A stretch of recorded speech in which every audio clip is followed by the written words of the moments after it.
ఒక ప్రపోజల్ మీ దగ్గర ఉండి అది హిట్ అయిన తర్వాత మిమ్మల్ని పక్కకు పెట్టేశారన్న టాక్ లేదు ఏదో ఉంది సార్. చెన్నకేశవరెడ్డి గురించా?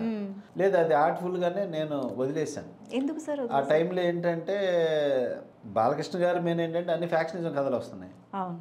అయ్యి వద్దు సార్, మీకు డిఫరెంట్ కథ చేద్దామని చెప్పేసి అనుకున్నాం. చెన్నకేశవరెడ్డి కూడా విని పక్కన పెట్టాం. వి వినాయక్ గారు డైరెక్టర్, స్టోరీ రైటర్, నేను డైరెక్టర్, బెల్లంకొండ సురేష్ ప్రొడ్యూసర్. అప్పుడు ఆది జరుగుతుంది.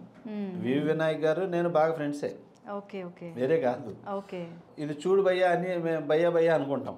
ఓకే సో ఇట్లా అనుకున్న తర్వాత ఇంకేదైనా కొత్త చేద్దాం వినాయ్ అంటే, ఈ రెండు చేస్తున్నా, నేను ఆది షూటింగ్లో ఉన్నాను, ఓకే ఈలోపు ఇంకా కథలు కూడా విను భయ్యా అన్నాడు.